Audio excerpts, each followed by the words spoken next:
Thank you so very much for coming. It's about 1 minute after 6, so as we all get settled in, I'm going to let Amy get started here in a minute. But while we're doing that, I wanted to kind of introduce myself and tell you a little bit about why we're having this meeting and what we're doing. And you all probably know a lot more about it than I do. I know we have a lot of school board people here, educators here, lots of people who graduated from public school here. So it's wonderful to have you. My name is Ashley Thornton. My husband is Craig Thornton. He just retired from teaching at Robinson High School.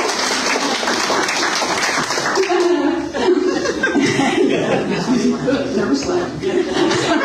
So far it's going great because he's like doing everything. It's wonderful.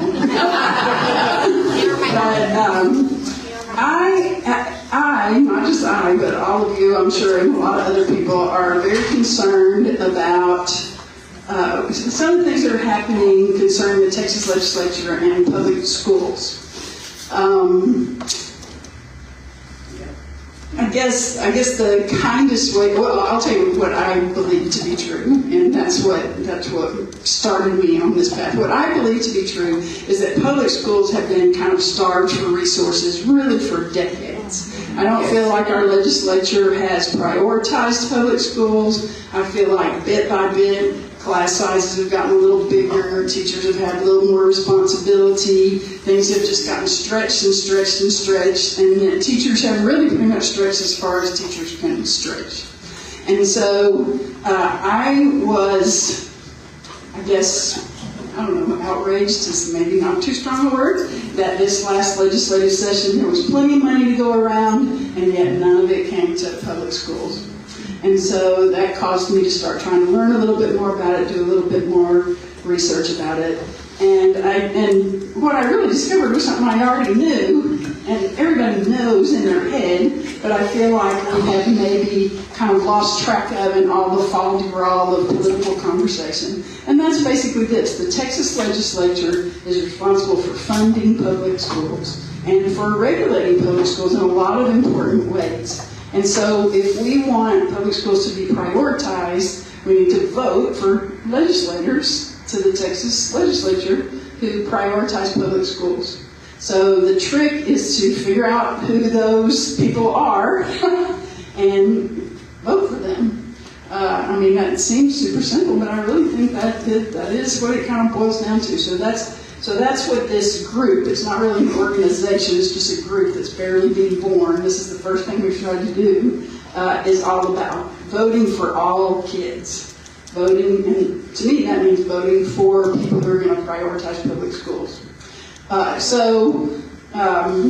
If we can, I think most of you have probably already heard about our website, voteforallkids.org. I hope that in the course of this evening you'll maybe go to that website and click on this big button that says click here to join us and enter your information so that we can track you down again. Because our whole strategy is kind of what you see here. Evaluate the candidates regarding their support for public school, identify potential voters and get their contact information so we can connect with them, get information to them about the important issues and about what the candidates are saying and doing, what the legislators are doing, and then get out the vote when the time comes. I compared, just in Waco ISD, I compared the list of the people who work for the public school system for Waco ISD with the people who voted. And there are a lot of people who work for the school district who have not voted. I don't know, the ones who did vote, I have no idea who they voted for, but there's a lot of registered voters who work for the school districts who just did not vote. And I think some of that, I don't have much answer to that, but I think at least some of it is, you're busy, you're working all the time, it just sneaks up on you, you don't really have time to do a bunch of research, it sneaks up on you, and oops, the day went by. And so that's the problem we're hoping to work on, to get people information in a digestible amount, and then when it comes time to vote, to just remind them, early voting starts today. Here are the places you can go to vote. Here's the kind of ID that you need. Tomorrow's the last day. Don't forget to go vote. Here's how late the polls are open. So that if somebody does end up not voting, it won't be for the lack of knowing how and where and when to do it. So getting out the vote, and then just keeping watch in the legislature, paying attention to what the people we elected are doing, reminding them of what we care about, and then keeping that, remembering all that, so when it comes time to vote again, we can vote for the people who prioritize public schools. So I guess I'm kind of a public schools first voter. and I don't feel like, Amy's going to go into this, I'm sure, but I do not feel like support for public schools is a partisan issue. There are plenty of Democrats who support public schools, and there are plenty of Republicans who support public schools. But somehow we have, I just don't feel like we're doing enough. I don't feel like the legislature is doing enough, and I feel like our future is going to suffer for it. So that's my spiel, which I'm sure is probably not too different from y'all's spiels. But I hope you will join us. Go to the website, join us, fill out your information so that we can find you, and then also so that you can help us find other people. It's really kind of a pyramid scheme,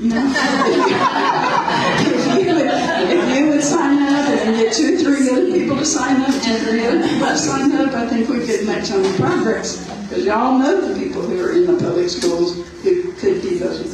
So with that, I'm going to turn it over to Amy Dobson from Raise Your Hand, Texas, and let her tell you everything you need to know.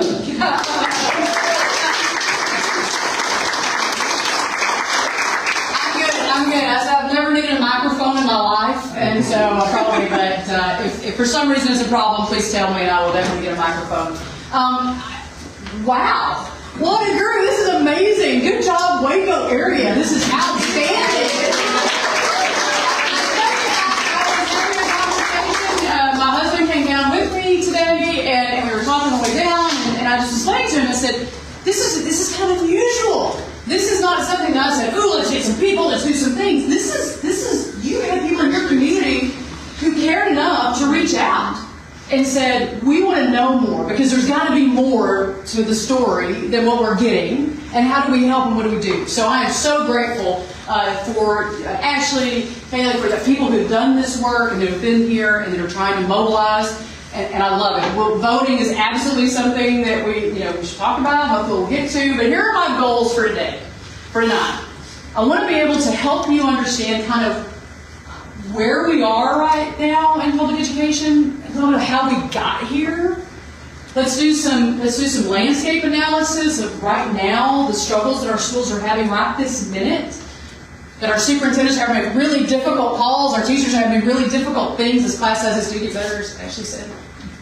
And then let's talk about, if we take that information, if we're more informed and we're a more intelligent group of people in McLennan County, then how do we ask the right questions? How do we pull the right levers in a voting box? How do we hold our representatives accountable, no matter who that is? Because whoever our representative is our representative. They are our voice. They are your voice. So how do we take the knowledge? How do we become more informed and stay that way so that we can then hold them accountable, as Ashley said? How do we pay attention?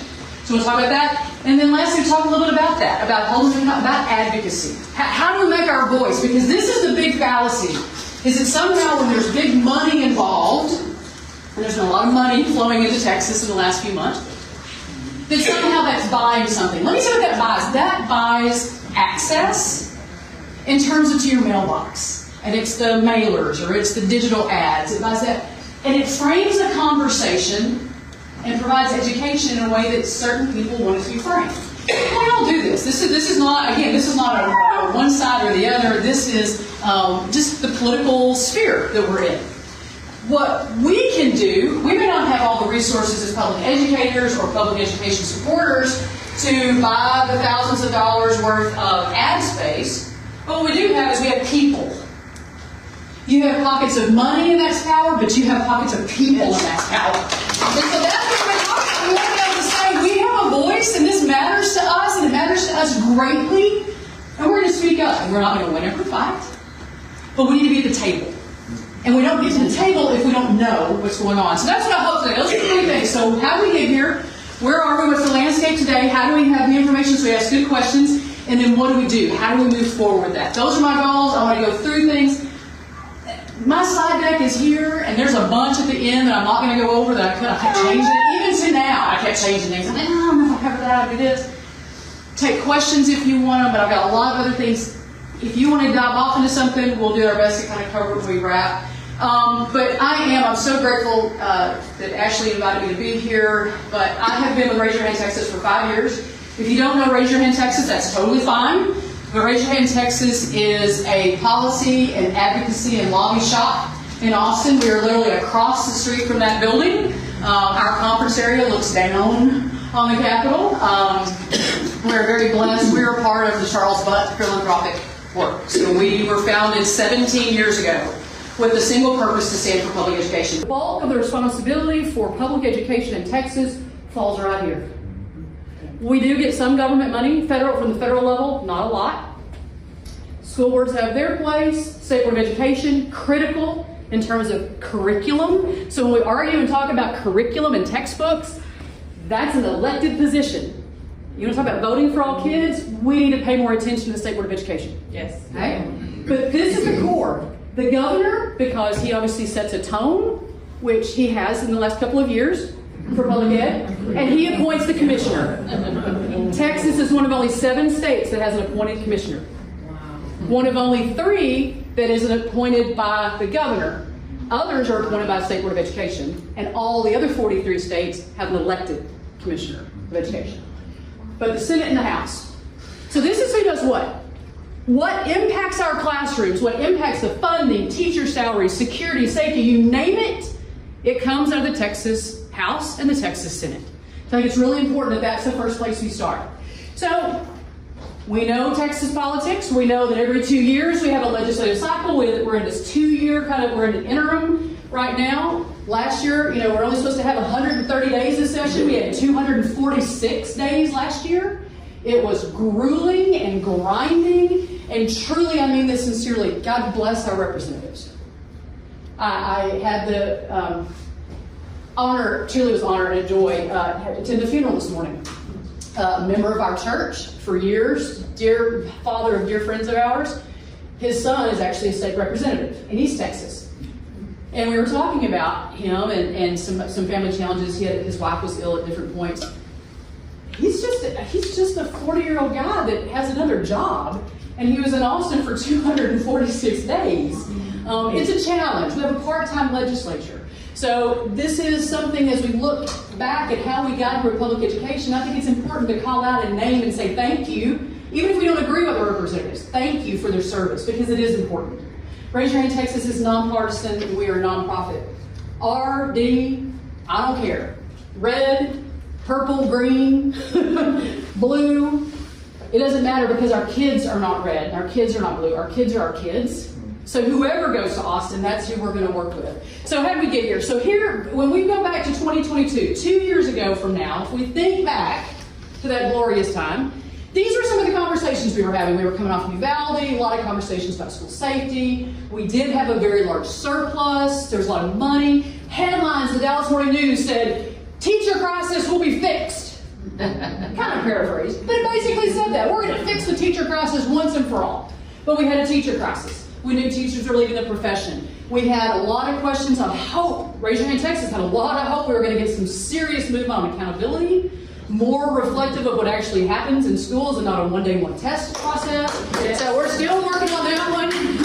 And we knew these things. These are the conversations. We had a lot of hope. It didn't exactly go that way. This is one point. Our sister organization, the Charles Butt Foundation, does really deep and rich polling statewide. This was going into the session, we knew that we were down at a whopping 2%. In 2022 polling, 77% of teachers wanted to leave the profession. Woohoo! We were down to 75% of teachers wanting to leave the profession. This was how we were starting the legislative session. We also had polling that told us this. My mother told me years ago, if you don't toot your own horn, it will go untooted. Okay? Right? I think teachers are really bad about telling our story, because we're typically very servant-hearted. We just want to do the work.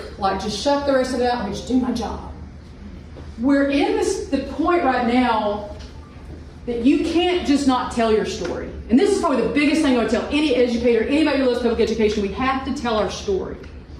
Because where we are is not that if we don't tell the story, it doesn't get told. We're in the part where if you don't tell your story, someone else is going to tell it, and they're going to tell it wrong. So this is the problem we have. So when you ask parents of public school students how they felt, would they give their school an A or a B? In 2023, leading into the session, 64% of parents were like, yeah, I'll give my school an A or B. It was down, not great. If you ask them about teachers, it was higher. Teachers was higher. It's always closer to you, right? Oh, I love my teacher, but I heard that fifth grader is terrible, so the school's probably not a A. You know. But when you went to non-parents, just Texans, who might be influenced by a story that might not be accurate. Yep. There it is. So we're fighting a narrative going into session of questioning public schools, of questioning teachers. We have money. We have teachers who want to leave. We need to pay them. We need to take your insurance. We lose as many teachers to terrible insurance as we do to salary. That's a reality. So this was something that we knew going into session that we were trying to talk about. Funding. There are a lot of different metrics. But on average, if you look at any of the compilation of different people when they ranked school funding, we are 42nd in the country in funding schools. Like $11,000 per pupil behind the state of New York. We are behind. We are behind despite entering last session with a $33 billion surplus and $23 billion plus in a rainy day fund. We're behind. We had an $8.4 billion recapture. If you are unsure about how recapture works, and I won't dwell on this because I don't want to take a ton of time, but I think it's important to understand how schools are funded. I always have a Sonic drink. If you know me and you're going to get to know me, I'm going to always have a Sonic drink. Probably usually two, but I've already had the other one, so this is the one that's left. If this is the funding for a student in Texas, we're going to be generous and say that this is $10,000. We're going to be generous. Basic allotment plus other mechanical things. $10,000. So the state says, we will give you this much money. $10,000 is all you're going to get. I don't care if you're in Waco, if you're in Lorena, if you're in China Springs, if you're in Dallas or Houston. Every child is worth this. This is all you get to educate them. We're going to put in about, it's typically around 40%, let's be generous, from the state. And then your local property taxes that go on your tax bill that says China Spring ISD, Crawford ISD, whatever. It starts pouring in. Well, some schools generate so much money from the property taxes, their Sonic cup overflows, which would be great for me. It's not great, not so great for schools. The state puts a big bucket under that cup and catches all the runoff, which would be great if it were reinvested into public education. It is not. Because here's the thing. The state says, here's the money for public education. Let's just say, we're going to give you an extra $8 billion. Here comes recapture money, $8 billion. You go, you don't need $16 billion. So we're going to take that other $8 billion back and just put it in the general fund. So, we entered the year with a lot of surplus. We entered the year with a lot of rainy day fund. We entered the year with, this is almost $5 billion more than 21-22, because property taxes went up so much. We all felt that, right? So this is, that reinvestment is what we need to be looking at. We need to look at it for this next session too. We need to be able to say, we need to reinvest that money into public education. We need to make sure that it goes back into our schools. Basic allotment for funding. $6,160 is the basic allotment. At the start of the 2022, before session, the conversation was we needed a $1,000 increase per student just to keep up with inflation. Not to get ahead, not to be anything higher than 42nd in the country, but just to keep up with inflation. Now the number is $7,500 to keep up with inflation. This is what we were looking at going into session. So what happened? We got to session. This is what was put into public education. Now this is not We obviously put a lot more than this in public ed. This is new money, okay? This is new money put into the state budget in 2023 during the 88th legislature for public education. $8.6 billion of new money. That's awesome. Not going to go in terrible depth on all this, but I wanted to put it up so you could see. We're going to talk about curriculum in a minute. $300 million for school safety. Okay, that was good. Not enough. Talk about that. Virtual education. This $588 million was actually to help subsidize teacher health insurance, but inflation made it outpace this, and so it didn't help teachers that much. Again, grateful for it, but didn't help as much as they want. And then some mechanisms that for golden pennies. If you really want to get into program, which I'm not, golden pennies. So, exactly. But if you'll notice, there are two things right in the middle that are in orange. This is about $4.1 billion that was put and approved in the state budget that was not used. So imagine that you're going to go to Disney World, because I love Disney World, I'm a Disney person, got Mickey on my watch. You put money aside to go to Disney World, and you've been putting it back every time so that you can have money to go on your vacation, and then you don't go on vacation. The money's still sitting there. That's kind of what's happened here. We set aside $4.1 billion, $4 billion of it to go to increase the basic allotment and to pay teachers more, and $500 million for school choice. Those two things became inextricably tied together. When one went down, the other went down, and there she was. So $4 billion sitting in that surplus that was allotted for schools that didn't get there. So let's look a little bit again. What happened? Because this is about money, but this is about so much more that's going on in public education. I think it's important to know. We did get school safety. Some school safety things passed.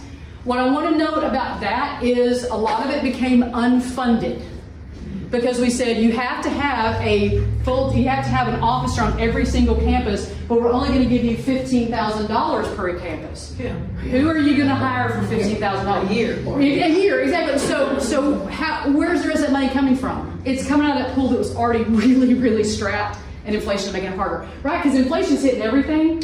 If we're paying more for eggs, your school's paying more for eggs. If you're paying more for gas, it's costing a lot more to get your buses to run. So this is one, and I love this. Is the other. They did $15,000 per campus, but they also made a generous increase of 28 cents to the per student allotment for safety. So some good things, but again, it's unfunded, and schools are having to absorb that. One of the issues they're dealing with right now. So other things for school safety, most of you know, and if you're in school system, you know, they have to put panic alert devices in all the rooms. There's some fentanyl awareness things. One thing that I think is important and I appreciate is this preserving the confidentiality of teachers if they make a threat assessment referral on a student they're concerned about. Protects their confidentiality. So some good things. And please hear me this, and I mean it sincerely. I do respect and appreciate so much what our legislators do. And so even with things that you go, why do we do that? There's some things, they're working really hard. They're trying to do some things. So there's some good things here, but there's also things that again are unfunded that are concerning to folks. Library books, I'm not going to talk a lot about it, we're in the library. But this was a big issue, and this is going to come up. The only reason I mention it is because it is actually on one of the interim charges for the Senate to look to see how this is going. It's been stopped by a federal court saying that they're not going to allow this to go forward because it was from a business standpoint, they put all of this on the vendors that sold the books to the schools, and that's very difficult to do, and so it's stopped in the courts. But it does ask for, again, a differentiation in books that could be in libraries and couldn't be, and parent permission. It's not going away, okay? It's not going away, and we all can have a lot of different feelings about it, but I think it is one that's worthy to at least look. It was a big conversation. When the session started, there were 66 bills that were about libraries. 66. So it's not going away, it's a conversation, and a good conversation. A lot of these are good debates to be had. Instructional materials. We put about $500 million into high quality instructional materials. If you hear anything or see anything in the news right now it's not about money or about teachers, it's probably about this. It's probably about high quality instructional materials, HQIM. This is, a lot of people are very concerned that it's going to become a scripted statewide curriculum. There are some good things to this. Those of you that are teaching in the room, you remember when you were a new teacher and you're just trying to keep ahead of kids, and if you had some good quality materials and resources, that would have been a good thing. But their more seasoned teachers are obviously very concerned because teaching and education is beautiful and it's so unique because it is both art and science. And so when we do things like this, for me as an educator, I'd be like, okay, this is acknowledging the science portion and professional portion that I have, but what about the art of teaching? You know, to evaluate where that kid is today. I can't be on script. I need to work with that kid today. But in light of the funding issue, this is the reason I really wanted to mention this, this comes with money. So if a school district decides to use the high quality instructional materials, there is money tied to it, and when they're already strapped, it makes it really, really attractive. And you can understand why. And you can understand that there are some good parts. I did want to mention that. Other things that impacted teachers, that again, as we look, how is this impacting our teachers? What are they thinking? These are some other things I wanted to mention. Two big ones that came out of the Senate. They no longer require anyone who's going to be a school counselor to have had experience in the classroom.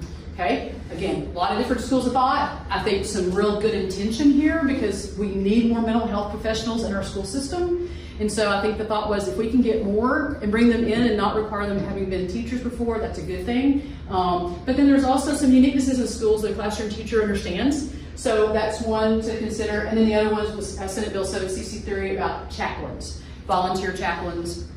And school districts had to decide if they would allow volunteers to come in and help with mental health. So just a couple of things that went with teacher workforce that I wanted to mention. But here's the reality. We had inflation adjustments that would help with funding. We had more SPED funding. We had accountability reform. We had teacher mentor programs. We had so many good things. And every time there was a good bill, if it looked like it had a lot of popularity and might get through, a voucher was put to it. Okay, so the session was very out of balance for public education. As I said, the funding wouldn't come if we wouldn't agree to parental freedom, parent choice, school choice, voucher, whatever you want to call it, ESA. This is where everything hung. So ultimately, after 246 days and 4 special sessions, we came to the point of having a bill on the floor of the House that would have had, it was a very omnibus bill, it was massive. It had accountability reform, it had SPED funding, it had teacher pay raises, it had an inflationary adjustment to the basic allotment, it had just a world of things that were good. There were good things in the bill. But the voucher portion of it was stripped by a vote of 84 to 63. That was 21 rural Republicans who joined with the Democratic caucus to strip that out. Once that happened, the bill was removed and taken off, and everything stopped. And it led to a lot of other things. So that was going into the ledge, how we came to the ledge, kind of where schools are. Schools are in the point right now of funding and finding teachers and trying to make things balance and trying to figure out how do they make their buses work, how do we, I needed 2 new buses, I can't get 2 new buses, what do I spend to get those 5 buses to just make it through another year and maybe we get money next time. I was with the superintendent last week and he said, Amy, 25, 26 gonna be worse because our legislature doesn't meet until next spring. Nothing may be done. They're already setting budgets. So what is 25, 26 going to look like? So this is definitely an issue that is not easily fixed. Several representatives have asked the governor to bring them back for a 5th special session to please, can we talk about school funding? And the governor has opted not to do that. So we are where we are. So today we have headlines like this. School closures, layoffs. I saw just last week, and now I can't remember where it was, school laid off 137 people.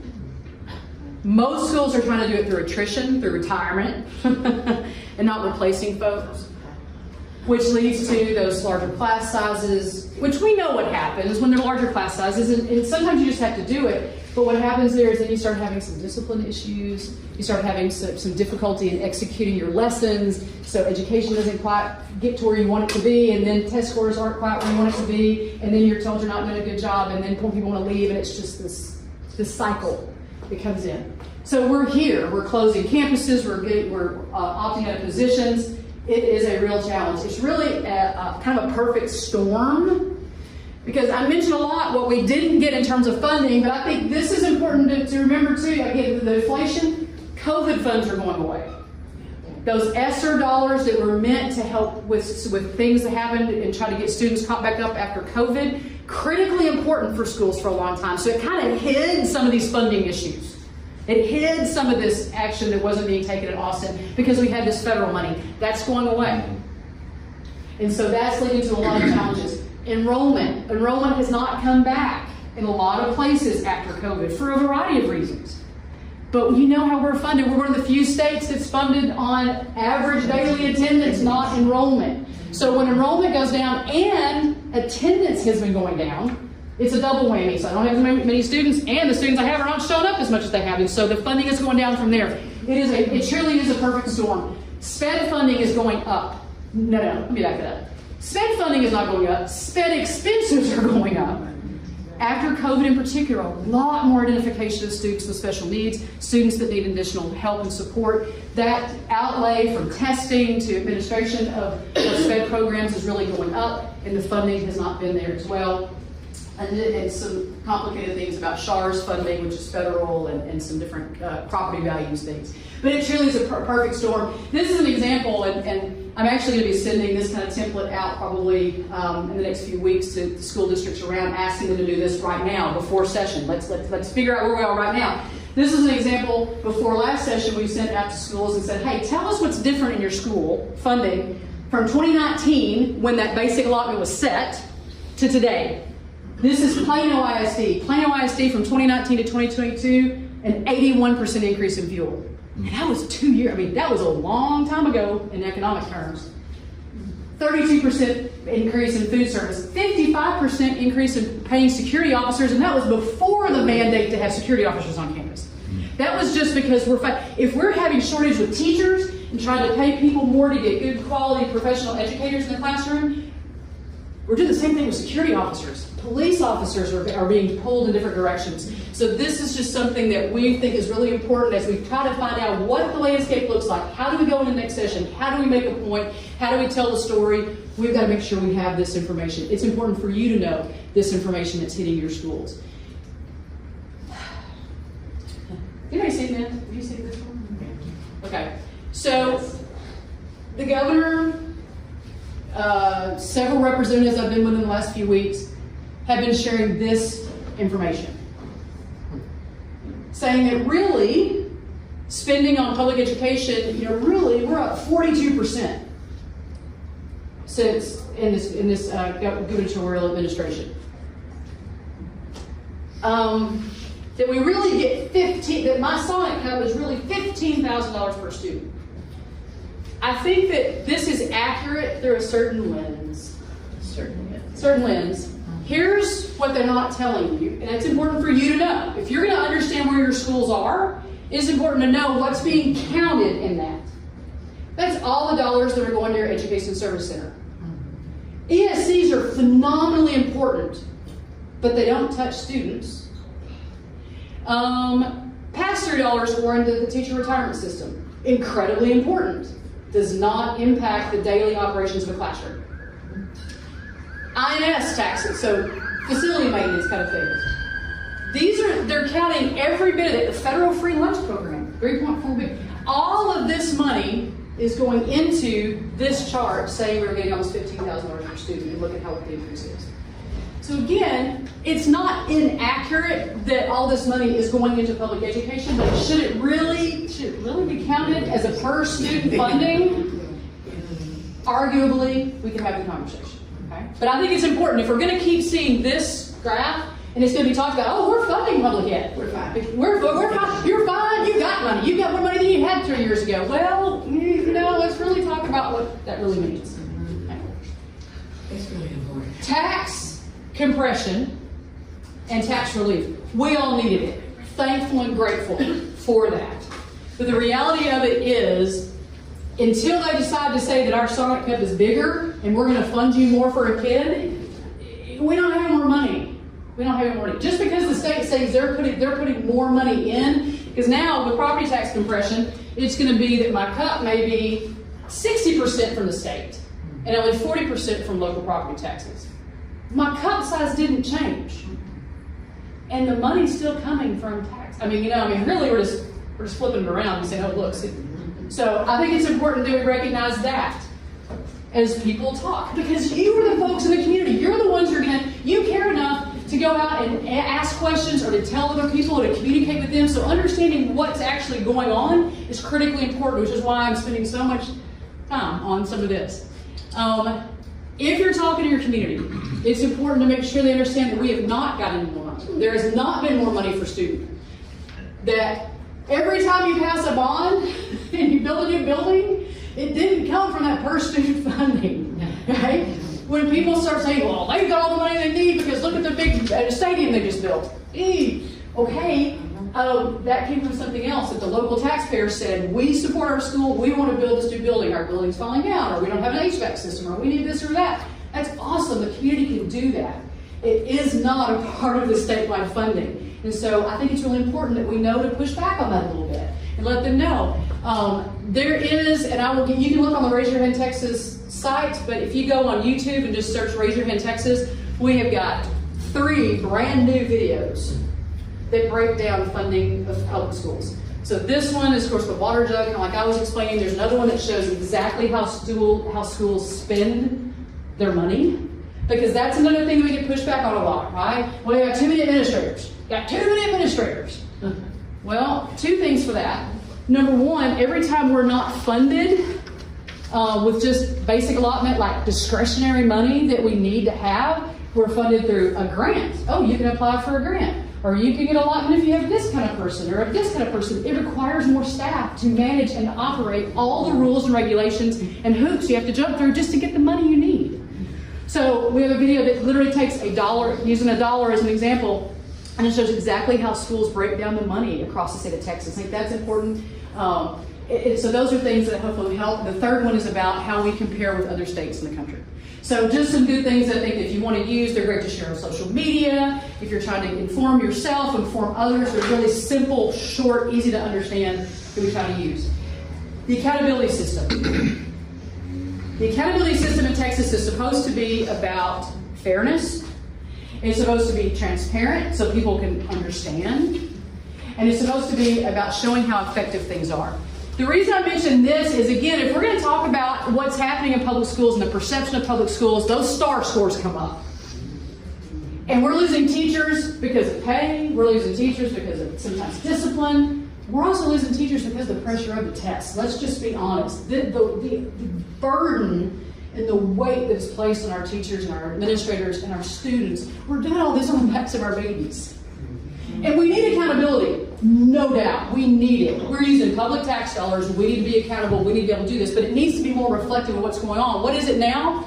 If you're in elementary, 100% of your 8th or F grade is on a STAR test. Your neighbors, you may not know, but I promise you, you've got people in your churches, people in your synagogues, people in your community groups that don't know that. They see the 8th or F and they go, oh, I have a great school. We've got an A. That must mean my kid's safe. My kid's happy. They're doing great in school. They've got so many extracurriculars. It's awesome. And you're like, what grade are they in? 3rd grade. Oh, no, that 8th or F is coming strictly on that STAR test that you said you don't like. You wanted to opt your kid out of it. But that's how we get the score. Now, obviously, junior high is the same way, but in high school, you've got some other metrics that go in it. One of the metrics is about college and career military ready, and that led to a lovely suit. We now have 150 plus school districts suing TEA and the commissioner because, basically they changed the rules. They just changed the rules. They decided that they were, exactly, without notification. They changed the rules and made it retroactive so that we were going to measure how students did in their college and career military readiness scores. And they were students that had graduated over a year ago. How are schools supposed to do anything with that? So a lawsuit was filed. That's something for us to keep in mind as we look ahead toward next session. How does that land? How much wiggle room is TEA and the commissioner given to just change these rules? Another interesting thing you might want to know is that we talked about, Rosie, we were talking about workforce and how important workforce is. Those certifications for college and technical education courses, a couple of years ago they changed. You used to could go in as a student going into high school. I could decide I want to take health sciences. I want to take a class in that. I could get credit from my school for taking that class. And the next year I may want to take auto tech. and I can get a credit for that. And then maybe 3 years from now, I might want to take something. I want to take my ag class. Now, if your school's going to give you any credit for that, you have to declare in 8th grade what your path is going to be and stay with it all 4 years. That's the only way your school's going to get credit. That is possible. Maybe not probable. It is possible. If you've had children of your own, I know I look at my own and I'm going, I would not have wanted to ask my son or daughter what they want to do in 8th grade. Lord help us all. But we also have a situation now in the last few years. It used to be that TEA would approve those courses to get certificates every 2 years. Cycle every 2 years, they would review and go, okay, that's a good program. We'll give you a certificate for that. It's now on a 5-year cycle. So if you're in business, if you're in the business world, stop and think how fast things move today. But we can't certify, we can't provide a certification pathway for a student for something that's cutting edge right now because we got to evaluate it for 5 years. So this is all going on. The other piece I wanted to mention about this that I think is really important as you think about how you speak for schools is computer scoring with our testing. If you haven't been paying attention, do a little Googling and see what's happening with computer scoring of our testing and what that looks like. And I don't think we really know all the ins and outs of what that's going to mean, but it's having an impact, and it's impacting our kids in a very large way. So, let's talk politics for a second. Just kind of get wrapping this up, looking for next session. The voucher was stripped from that last bill I mentioned, 8463. 21 rural Republicans joined. So we started with the 21. At the end of the session, 5 of those 21 opted not to run again, of those Republicans. So we were down to 16 that held the line. Of the 16 in the primary elections, 6 lost, 6 won, 4 were sent to runoff. So we had 6 standing at the end of the primaries in March of those Republicans. At the end of the runoffs, only 1 more was added. So we now have what started with 21 rural Republicans. They were holding the line hard. They were voting their constituents. And, I mean, for me, we can have all kinds of conversations about vouchers and criminal choice, but it comes down to let's have a democratic conversation about it and not get mad, and let's not scream, yell, and take our toys, and let's not call people names. But we had some men and women who held the line, and we're down to 7 of them. Texans have school choice. We have charters and homeschool options, and you've got private school options, and you've got magnet schools and STEM schools and STEAM schools, and we've got the school down the road. I mean, we have a lot of choice. We talk a lot, people talk about parent rights, and that's important.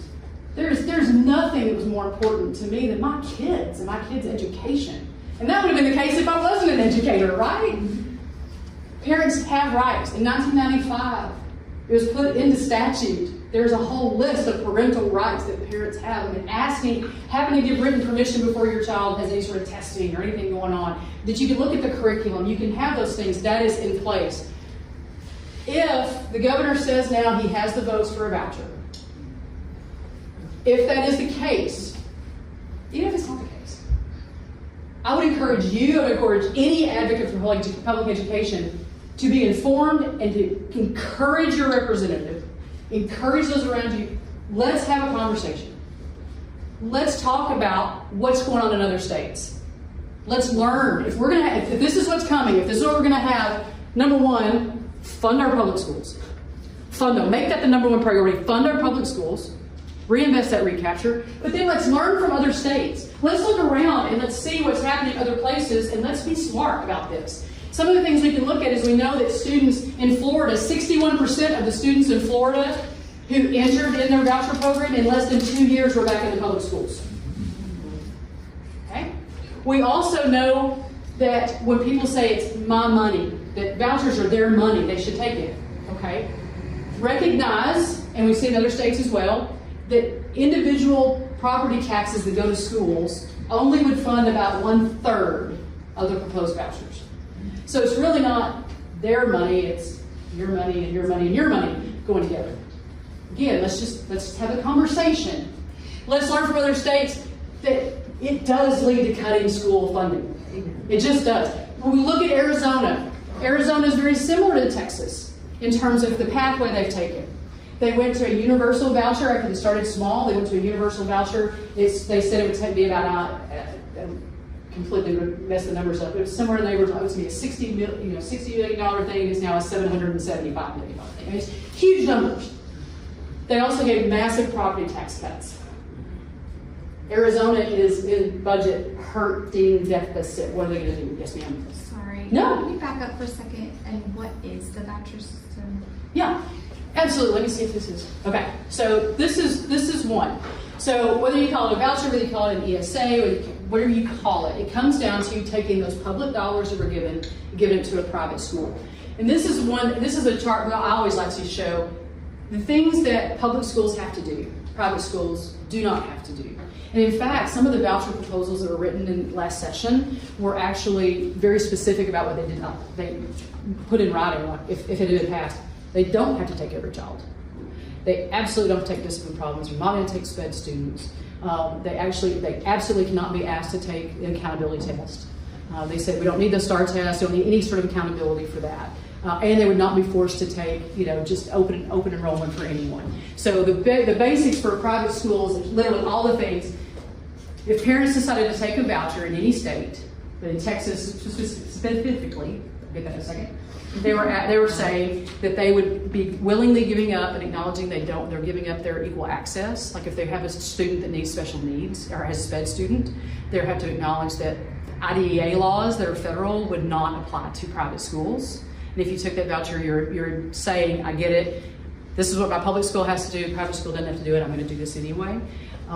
From school safety to feeding students to busing students to all the things that our schools and public schools do. Private schools don't have to do any of those things. So vouchers would be taking that public dollars and redirecting it, letting it go with the parent. That's usually what people say. It's going to go with the parent. So that's the system. There were multiple things that were proposed last session. So this is just kind of anywhere from $8,000 per student to $10,500 per student is what they were saying they wanted to give to parents to then go to a private school. So they also, in the last one, wanted $1,000 to homeschool parents. And again, we've got lots of nieces and nephews that are homeschooled. It's absolutely a place that parents can make that decision for their children. But that $1,000, and that had no ties, no strings, no ties to it all. It's just here's $1,000 if you're going to homeschool your child, which most parents would absolutely have used that appropriately and would have used that for curriculum. 100% they would have. But there's always some. If you're in education, you understand there are some parents who sadly will not be able to do that. But what we were looking at when we're talking about a voucher, we are literally just saying taking money that was collected for the public good and giving it to a private school. I think the best example that has honestly always resonated with me, Shannon, is I mentioned my son. So my son's 6'7". My husband's 6'5". I've got great water pressure. I've got hoses and fire extinguishers everywhere. I am not calling the fire department. Not gonna do it. No, don't need the fire department. Not calling them. I can make that decision. But I can't go to my city council and say, you know what? I want my taxes back from the fire department because I'm not calling you. I'd get laughed out of the room because we've come as a society and said there are certain things that are so important for the public good that we're going to come together and bring our money in to make sure it's well done. Police, fire, city roads, schools, exactly. So those are the things. But the things that make sense to us like that, for fire, we would never do that. That's silly. Because if my business doesn't work, if we don't have a good fire department, I've got a business to run, and what if something catches fire? If I'm giving everybody their money because they don't want to use it, what happens? But we don't think about it with public education. This is our public good. This is our future workforce. And we also, when you talk about local public schools, you also have accountability. You have elected school boards. They have to open their books to you anytime. They have to open their curriculum to you anytime. They are accountable because they're taking public tax dollars. That is not the situation that was being laid out for a voucher program. Okay? Again, private schools are phenomenal. They're a great fit for many people. The question here is just about the tax dollars. That's the question here. Okay? So I hope that helps. Yes, thank you. You bet. The other piece about the learning from other states is understanding that about 80% nationwide of the voucher program is going to students that are already in private schools. So the conversation about this helping get students out of struggling schools, absolutely, that may be the case for some. Not in any way inferring that it couldn't work. But the reality of learning from other states is that that's not really what's happening. In the state of Louisiana, which has a massive voucher program, in the state of Louisiana, 99% of the vouchers in Louisiana went to families making over $200,000 a year. Okay? So there is just a reality. And looking at other states, Illinois is a state that is actually considering rolling back and sunsetting their voucher program because they can't afford it. You're talking about funding a public school system, which hopefully we fund well. That's got to be first priority. We also fund a charter school system, which is funded a little differently. And then if we start funding a voucher program, how at some point, how many of you remember 10 years ago in 2011 when we laid off teachers? You remember educators? Remember that? Yeah. Because why? Because we were $25 billion in debt as a state. We were in shortfall. It can happen really, really fast. So, again, various proposals that we're seeing out there. If vouchers went through, if your school had 500 students enrolled, these are all the by law things you have to have. You've got to turn the lights on, you've got to have teachers, you've got to have buses, you've got to have a nurse, you've got to have a counselor, you've got to have all those things. If 15 students leave and take a voucher, now you only have 485 that you're barely getting funded on anyway, and you still, nothing that you're responsible to pay changes. Nothing changes. So when asked, how would a voucher hurt a school? Well, this is something to consider. None of the responsibilities of your school change. It's just how much money, but you're already underfunded, is what's in it. When the Charles Buck Foundation, and again, they do great polling, when they asked Texans, if you had, they weren't saying do you want it or not, they just said, if we had a voucher system in Texas, and they said, if we had it, what do you want to see? Texans overwhelmingly said, and this is a poll, this is a very well done poll, national people come in and do it for us, it's phenomenal. 88% said publicly report your finances. Like, we want to be able to go to your private school, we want to see where you're spending money, it's your tax dollars, right? They said, take special ed kids. Don't isolate them. They said, follow the state curriculum. I mean, if we put all these people in place to put a good curriculum, you need to use a curriculum. And then accept students with a discipline record. And how about that standardized test? Because we've been told that the accountability system and standardized tests are how we know if we're doing our job with our tax dollars. So these are reasonable things. If we're going that direction, let's have the conversation. Let's get this seat at the table. Let's have a conversation about how we make sure that our tax dollar is used appropriately, we're taking care of our kids, we're taking care of our schools. Why is the money different between private and homeschool? I mean, I have a lot of patients that are choosing to put their kid in homeschool because of discipline issues or bullying. And so to me, I don't know how they're getting on these online programs that they're using, but I don't know why the money would be different for that. Yeah. Well, I tell you, there was only the last couple of proposals even had homeschools in it. It was all just private schools. And we had a couple of representatives who really pushed back on that are homeschool parents themselves. And they felt like this was really important, but it just wouldn't go. I think it was just there's a lot of administrator costs and educator programs that go in for these private schools that they're like, basically it comes down to, I think, the control of the money. Like, I can, if it's an entity, like if you're a private school, I can give you this money and I can see some return on that, I can have some control of that, even if I'm giving it to a private school. Homeschool, there's just, around the country you see a lot of rife for misuse of funds. Parents there's one state that did their homeschool and they just gave like debit cards with like hundreds of dollars on it, and people are buying literally boats and cars, and I mean there's just, I think that is what really in Texas had a lot of people gun shy about doing homeschool, giving homeschool money, but enough pushback to your point, there's so many homeschooling parents that are working really, really hard, and this is a good fit for their kids, and they just, I think this felt like kind of a, here's something, but there were some that wanted to do more, that to your point, you're right, it's very inequitable in terms of that, but that's not a great answer, but probably the best I can give you is I think they wanted to be a brick and mortar place to give the money and have that administrative control, but enough pushback because of all the homeschool parents that at least wanted to do something on that. Next time, and I'll go through this really quickly just for a second time, what are we looking at for next session? So these are some things that as we look at the interim charges, one thing to keep in mind, anything, if you go out and look for the interim charges that were given by the Senate and the House, I did a combined list. Keep in mind, if it's an interim charge from the Senate, that probably isn't going to change. Give a lot of weight to those because Lieutenant Governor Patrick is not going anywhere. So he sets those priorities. I mean, those are really, when we look at those things, those are important. The House is a little bit different. The House elects their own speaker. Speaker Phelan had a runoff. A lot of pushback. A lot of people did not want him to win re-election. It looks like he will, but he is being challenged mightily for the speakership. So those interim charges that he gave may mean nothing because he may not be the speaker. So, but this is just a look. Obviously, vouchers is one they want to look to see, and they do say things like, we want to look at other states. How is that working? School funding sped. A lot of talk, both chambers, about more tax cuts, even to the point of eliminating all property taxes. They've talked about the viability of eliminating all property taxes, which would mean anything that we now use property taxes, i.e. schools, would have to be funded some other way.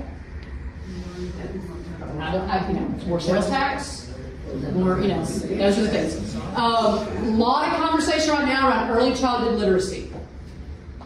I think this is really an early childhood programs like pre-K. Are we fully funding pre-K or not?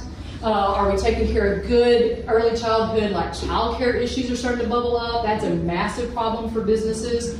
So that's one that was on both sides of the chambers, like really important. The workforce pipeline, curricular issues. Again, high quality instructional materials, libraries, so specifically they wanted to look at that again. The Senate said that. Safety and security, they're acknowledging they didn't give enough money for safety and security, so that's on both sides. A lot of conversations around children's mental health, which, yay, that's awesome. Yeah. A lot of conversations on both sides about we need to look at children's mental health and how we're helping that. So that's there. And then lastly, testing reform, accountability reform.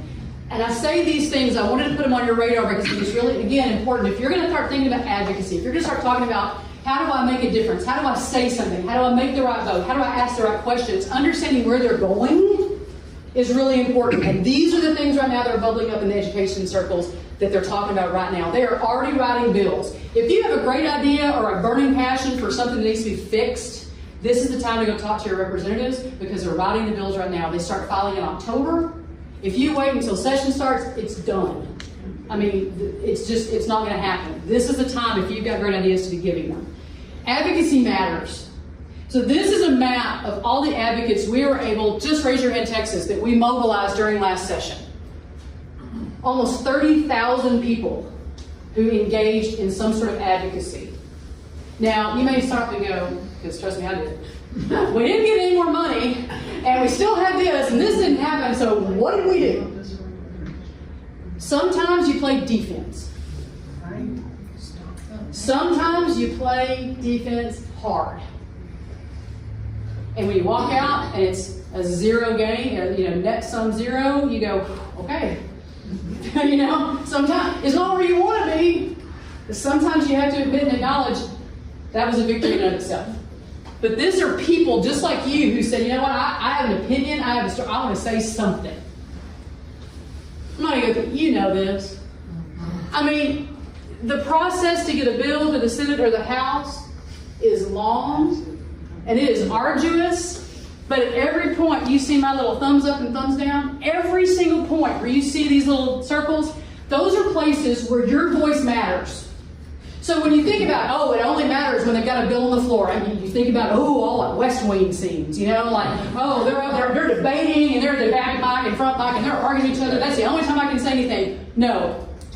By then it's too late. By then it's too late. We need to be paying attention when they file their bills and they're making first reading. We need to pay attention when it's in a committee. If you've got a voice and you want to go to Austin, call me. I'll meet you in Austin. I'll help you get set up. If you want to give your voice and you don't want to go to Austin, I don't blame you. If you don't want to go to Austin, give public comment. Understand that when you give public comment to a bill, on education or on anything that matters to you, because most of us are not one-issue voters, right? Most of us have a lot of things we care about. I'm just asking you to care about education and your top 2 or 3. Yes. Whatever bill is out there, if you go on, you can give public comment to any bill that's being heard in committee from your comfy little couch in your living room with your shorts on, drinking a Sonic drink. You don't have to get dressed to go do anything. And it carries the weight. It is put in the record exactly as if you went and testified in person in the House. People often forget that. Your voice doesn't have to just go to Austin to be heard. It can be heard right from where you're sitting. Does anybody look at that one? Oh yeah, it is absolutely. It is put in the official record and it is read by everyone. Also keep in mind, it's a great point. Legislators, God bless them, they're looking at everything. They're supposed to get their jobs done in 130 days, and we had almost 9,000 bills filed last regular session. They can't possibly know everything, read everything, or be an expert in everything, but they've got staff. So staff read those things, and when it's public comment, it gets read, and it is in the official record. So please, absolutely, it's a great question, but it is something that matters that they pay attention to. So any of this process, wherever it is in the process, it's more fun to watch them when they're arguing on the floor, but there's a lot of other places where it's important. If you want to keep up, when we get back in session, text Ledge online. Whatever bill you want to look at, whatever education thing or whatever topic, water, environment, whatever, wind farms, I don't care, whatever you want to look at, you just put the information in the little search bar on TextLedge online. You can set up an alert. It'll tell you when that bill is going before the committee. It gives you opportunity to do your public comment. You can track it. You can see what they're saying about it, how it moves through, who voted which way for it. Critically important, a great way for you to be an advocate and be plugged in from wherever you are. There are some basic fundamental things I think are really important as we start wrapping this completely up. Please don't see your voice, and I don't think you do, but I think it's important, because some people hear advocacy and they're like, you want to go picket? They're like, I'm going to go march. That's not what this is. Advocacy can be adversarial. I mean, it's okay if you don't agree with somebody and somebody might be uncomfortable with that, but it doesn't have to be. It is about having your voice heard. You in this room have a reach that I couldn't imagine to have. Because you do have those people in your community. You have the people that you interact with. You have a reach. Recognize it. When people say something that you know is not true, push back. Push back. If you don't know the answer to something, get the answer. Give good information. Get it out there. Have your elevator speech ready. I always say, what matters to you? There's a list of things. If we're talking about education, you are about funding, you are about teachers, you are about accountability, you are about CTE, you're about counselors. I mean, there's a list of things. SPED. What are the one or two things that matter to you? And be ready to speak about it. Heck, write an op-ed. There you go. Write it down. Tell somebody. Interact with your representative, because here's the bottom line. Your rep is your rep. Whoever it is. Your senator is your senator. Okay? Have an engagement. Hold them accountable. But ask the questions. Ask them, I saw you didn't vote for this. Could you help me understand your perspective? I see this is coming up for a vote. This matters to me. When we recognize we have honored people with our vote, and we have said, please take my voice to Austin, please take my voice and do something, then we have to then speak up. Democracy is about representing us, so if they don't know how to represent us, shame on us, not shame on them. If we don't speak, that's on us. And I think that's really important for us to recognize in advocacy. And then that... yeah. So, I know. Ledge staff. Ledge staff. If you don't know your representatives, senators, district directors, and the people in your community that are the connection point, you need to. Because they are the people that read the bills. They are the people that open the doors. They are the gatekeepers to those people. Make sure that you know them, get in touch with them, and never miss an opportunity. If there's a forum, a town hall, a send-off, a conversation, a meet and greet, go. Be engaged in those things and go armed with what matters to you. Go armed with information. Make yourself a reliable influence for them, a reliable voice for them. What can you do right now? You can get connected. I'll give you that information. I'm going to actually give you an opportunity to do something. I'm going to give you something to take home that you can do about teachers, to help teachers. But take action when you're asked. When you get the opportunity and it says, hey, public comment, you know, if Vote for All Kids says, hey, this bill's coming up or it's voting time, take action. Do what you're asked to do. If it says, please tell people to go vote. Do the things when you're asked. Be a consistent voter. Who you vote for is private. That you vote is not. And if you don't think that your representatives and people in those offices don't have a list of who voted, probably being a little naive. Yeah, actually, she does. But here's the key. You know, we always say things like teachers don't vote. That's really not true. Teachers vote at the same poor rate as everybody else. That's amazing. How do we fix that? I don't know. I'm working on it. Well, we're working on it. But it is the case that Texas is about 49th in voting. I mean, we're bad in funding. We're worse at voting, okay? So do those things. Say thank you. Always say thank you for their service. Like them, dislike them, love them, hate them, agree with them, thank them. Because who would want to be in politics? I mean, surely. I am going to give you and I've got, if you want to do it here, you certainly can. I've got one more slide to show you, but I'm going to actually add we're trying to make sure that teachers get paid attention to. So we are asking, I am collecting, we are going to take a bundle of teacher appreciation letters to the Capitol on day 1 of session. Okay. And what they're passing out right now is a simple 2-sheeter. The front gives you some facts about teachers in Texas. The back side shows you 5 key simple points to write a good letter to your legislator. And that's what we're talking about. We're talking about, this is a simple advocacy action. This is saying, you know what? I'm going to write this letter. You can get them, actually, you can collect them. If you want to write them here, I'll stay here and collect them. You can email, I'm going to give you my email address. You can email me. But if you would write a letter to your representative, to your elected official, and say, please remember our teachers. You're about to start session. This is about to get going again. There's a lot of money out there. We are losing teachers. I love my teacher. Would you please remember them? It's a simple thing to do, but it makes a big difference. Have a story. Tell stories. Please take a screenshot of this. This is my cell phone number, my Twitter handle, my email. I will be your phone a friend. I literally have a text chain during session when things are going on that people have said, hey, would you keep me in the loop? And I will send a text about when things get hairy, it's about once a week. But sometimes, till March, nothing really happens. So after March, it's about every 2 weeks, and then the last is maybe every week. I just send a text message out going, hey, this is what's going on. This is what you need to know what happened this week. So I will do that for anyone who wants that, but please never hesitate.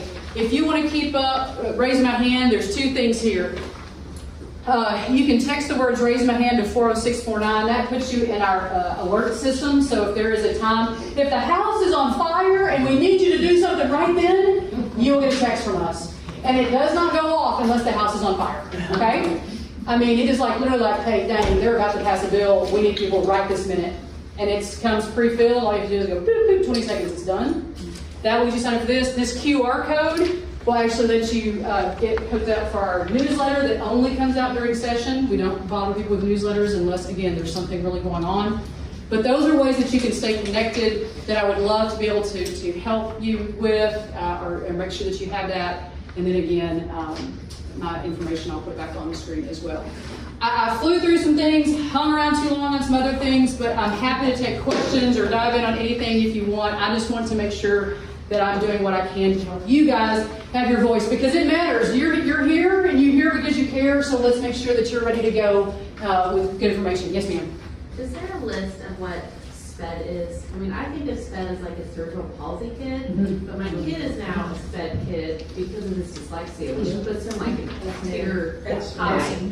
Yeah, that's happened for a couple of years. And so, I mean, it's like, you just wonder too, like when the public thinks about SPED, are they thinking about people who have trachs or feeding tubes? Sure.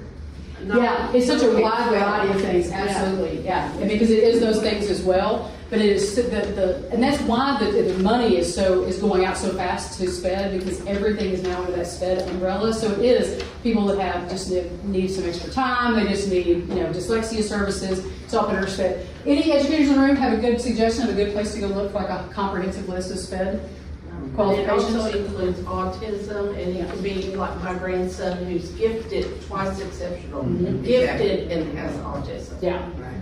So it's a long list. There's a long list. TEA, yeah, or this SPED probably would have some. But TEA, I don't know a good list, but let me see if I can find one, and I'll see if we can get it out on the website or something. That's a great question. Great question. Other questions, thoughts? Some of the data you sort of shared sort of off script about specifically about vouchers. Like the thing you shared about in other states, families using vouchers between their grand. Where can we find some of that? Is there a source that has those sort of data points? Yes, there is. Yes, there is, absolutely. Let me see if I can find. That dropped. I still have theirs on here.